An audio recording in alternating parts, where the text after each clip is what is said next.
ন্যাড়া মাঠে তালতলায় মাচাতে বসে সন্ধ্যা আড্ডায় মত্ত বলাই, সঙ্গে নন্দ আর পঞ্চা। গ্রামের ছোকরা থেকে শুরু করে বয়স্করাও এইখানে এসে সন্ধ্যার পর খানিকটা সময় কাটিয়ে যায়। গ্রামের অনেকেরই জীবন চলে কানা নদী থেকে মাছ ধরে, আর রাতের দিকে নদীতে ভালো মাছ পাওয়া যায়। আর সেই জন্যই অনেকে ভাগ্য ফেরাতে ছুটে যায় নদীর এদিক ওদিক। কিরে পঞ্চা, আজকে আবার কোথায় যাবি মাছ ধরতে? আজকে ওই পোড়াঘাটের দিকে যাব। শুনেছি রাতের বেলা ওইদিকে নাকি প্রচুর মাছ পাওয়া যায়। বলিস কি রে, এই রাতের বেলা ওইদিকে যাবি? তোর কি প্রাণের মায়াটা নেই নাকি?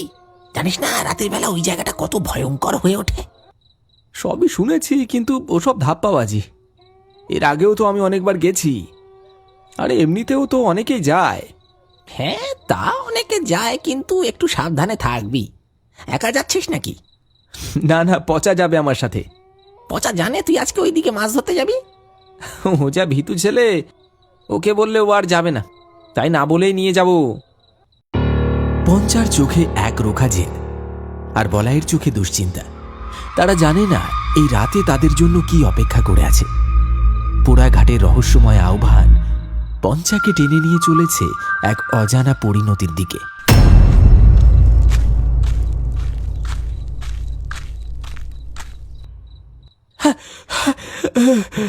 এই তোরা এখানে আড্ডা মারছিস, আর আমি সেই থেকে অপেক্ষা করছি চৌরাস্তার মোড়ে।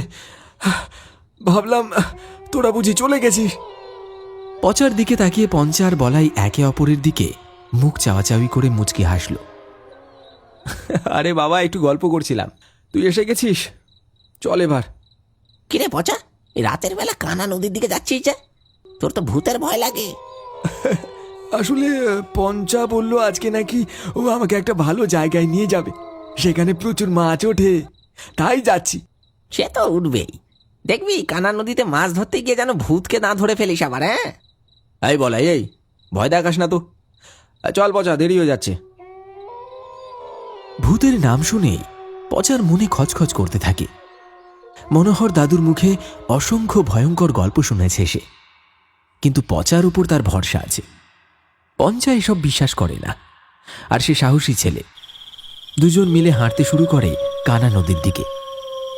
গ্রামের শেষ বাড়িগুলো পেছনে ফেলে তারা যখন নির্জন মেঠো পথ ধরে নদীর দিকে এগোচ্ছে, তখন চারিদিকে ঝিঁঝি পোকার একঘেয়ে ডাক ছাড়া আর কোনো শব্দ নেই।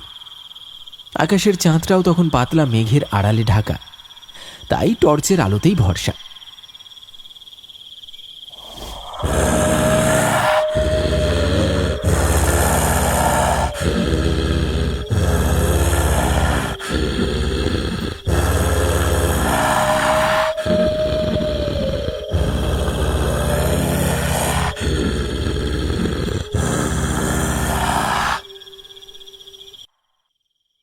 পঞ্চা, তুই কি কখনো ডুবুডাঙ্গার পোড়াঘাটের নাম শুনেছিস? ধুর পাগল, আবার ভূতের গল্প শুরু করলি? আর এসব পুরনো দিনের ভেলকি, ওই ভূত টুত কিছু নেই ভাই, ওসব ওই দাদু ঠাকুমার ভয় দেখানোর কায়দা। না রে, আমি মজা করছি না, ঘাটটায় সত্যি কিছু একটা আছে। মনোহর দাদুর মুখে শুনেছি ওইখানে নাকি একটা মাঝি পুড়ে মরেছিল। তারপর থেকে কেউ নাকি ওই ঘাটে ঘোরাফেরা করে আর জল চায়, আর যে জল দেয় তাকেই মেরে ফেলে। জল দিলে ভূত মেরে ফেলে? দারুণ প্লট রে ভাই, এবার ইউটিউবে চ্যানেল খুলে ফেল।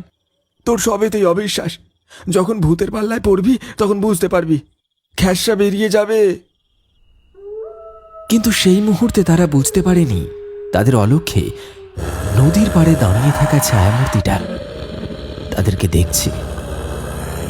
সে কি আদৌ মানুষ নাকি অন্য কেউ? ডুবুডাঙ্গা 24 পরগনার হারিয়ে যাওয়া একটা গ্রাম, যেখানে একটা পুরনো নদী ছিল, কানা নদী। বহুদিন আগে শুকিয়ে গেছে, কিন্তু একটা ঘাট এখনো আছে, যেটাকে বলে পোড়া ঘাট। বলা হয় এই ঘাটেই একসময় একজন মাঝি পুড়ে মারা যায়, আর সেই থেকে ওই জায়গাটা নাকি অশুভ হয়ে গেছে। শোনা যায় তার মৃত্যুর পর থেকেই তার আত্মা এখনো সেই নদীর আশেপাশে ঘোরাফেরা করে।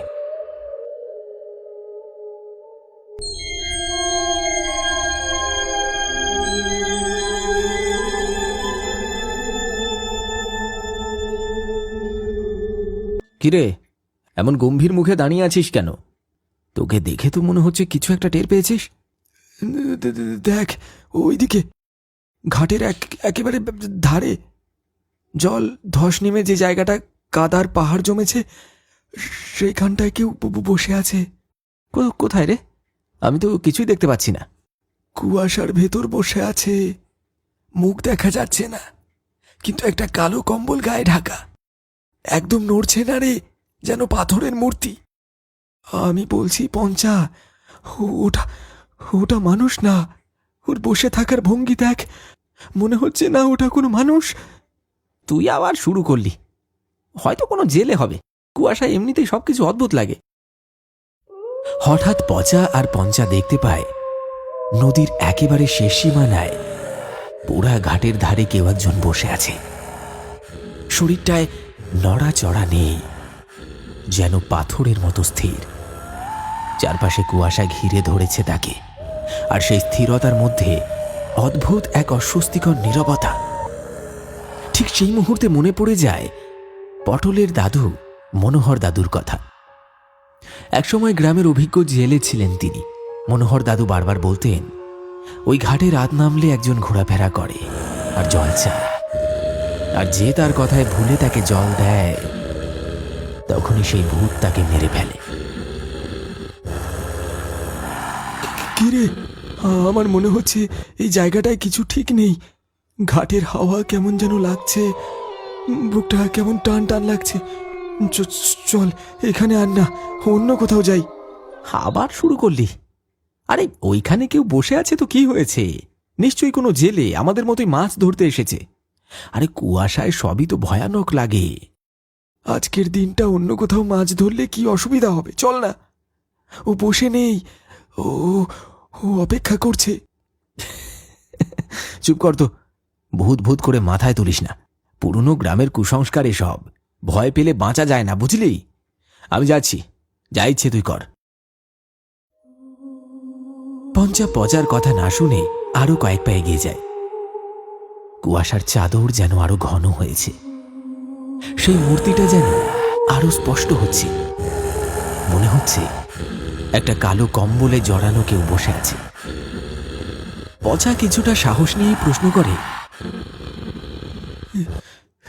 কেমন একটা পোড়া পোড়া গন্ধ আসছে রে, কেমন যেন চামড়া পচে যাওয়ার মতো। আরে চুপ কর তো, একটু কাছে গিয়ে দেখি, আলোতেই সব পরিষ্কার হবে। কে গো, শুনতে পাচ্ছ? মাছ ধরতে এসেছো নাকি?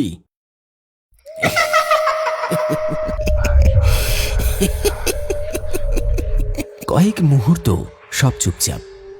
তারপর হঠাৎ একটা কণ্ঠস্বর ভেসে এলো, জল, একটু জল দাও। কথাটা শোনা মাত্রই পঞ্চা এক ঝটকায় কিছুটা পেছনে সরে এলো। তার মুখে আতঙ্ক জমা হয়েছে। না না না না, ওটা মানুষ না। মনোহর দাদু বলেছিল ও জল চায়, হ্যাঁ, তারপর তারপর তাকে মেরে ফেলে। ওর কণ্ঠটা শুনলি? কেমন যেন চেনা, কেমন করুণ। মনে হচ্ছে যেন সত্যি ওর খুব তেষ্টা পেয়েছে।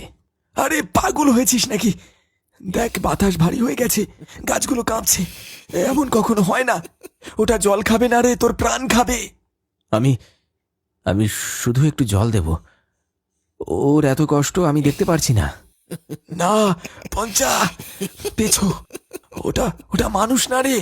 ইতিমধ্যে পঞ্চা সেই ছায়া মূর্তির হাতে বশ হয়ে গেছে। হঠাৎ একটা বিকট পোড়া গন্ধ ছড়িয়ে পড়েছে চারপাশে। পঞ্চা জলের বোতল দিতে যাবে, ঠিক তখনই সেই ছায়া মূর্তির মুখ থেকে সরে গেল কালো কাপড়। ধীরে ধীরে কম্বলের ফাঁক থেকে বেরিয়ে এলো একটা গলে যাওয়া মুখ। চোখ কোটরের ভিতর ঢুকে গেছে, দাঁতগুলো দড়ি বাঁধা মতো বেরিয়ে আছে, আর চামড়াগুলো পুড়ে গিয়ে কালচে হয়ে গেছে।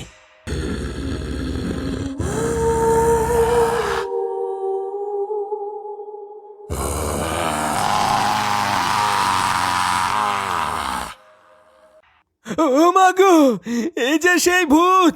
পঞ্চা, পঞ্চা, পালা এখান থেকে! জল দিয়ে আমার তেষ্টা মিটবে না, তেষ্টা মিটবে তোদের কাঁচা রক্তে।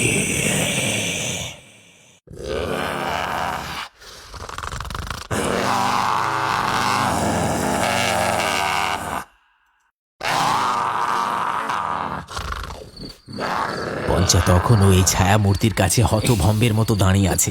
কেবল ঝিঁঝি পোকার ডাক আর গঙ্গানের শব্দ ভেসে আসছে পচার কানে। পচার বুকের ভেতরটা ঢিপ ঢিপ করছে। সে পঞ্চাকে কুনোই দিয়ে গুঁতো মেরে পেছাতে ইশারা করে, কিন্তু পঞ্চা তখনও ওই মূর্তির দিকে তাকিয়ে। হঠাৎ মূর্তিটা খুব ক্ষীণ স্বরে বলে ওঠে, মনে পড়ছে না মনোহর দাদুর কথা? যে জল দেয় আমি তাকেই মেরে ফেলি। পচা মরিয়া হয়ে এক হাত চেপে ধরে পঞ্চার। সে ছায়ামূর্তি আরো শক্ত করে আঁকড়ে ধরে। পঞ্চার শরীর কাঁপুনি দিয়ে ওঠে। সে বুঝতে পারে তার শরীরের শক্তি যেন শুষে নিচ্ছে কেউ। তার চোখ বিস্ফারিত হয়, আর সে চিৎকার করার চেষ্টা করেও কোনো শব্দ করতে পারে না।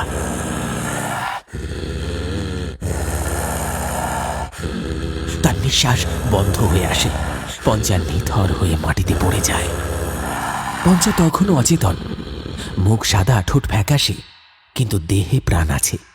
তার চোখ পড়ে পঞ্চার জামার পকেটে থাকা একটা দেশলাই বাক্স মাটিতে পড়ে আছে।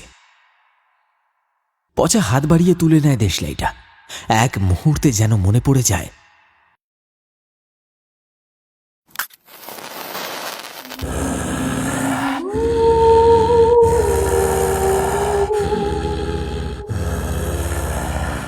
একদিন এই আগুনে পুড়ে তুই মরেছিলিস, এখনো তোর মুক্তি হয়নি।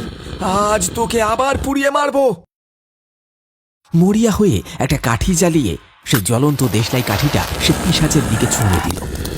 আগুনের শিখা স্পর্শ করতেই কাঠি এক অবিশ্বাস্য ঘটনা ঘটল। শুকনো হাড়গুলো যেন জল জল করে জ্বলে উঠল এক তীব্র লালচে আভায়। পচা দেখতে পেল সেই পিশাচের পোড়া কঙ্কাল দ্রুত দাউ দাউ করে পুড়তে শুরু করেছে। বিকট এক আর্তনাদ করে মূর্তিটা ছাই হয়ে মাটিতে মিশে গেল।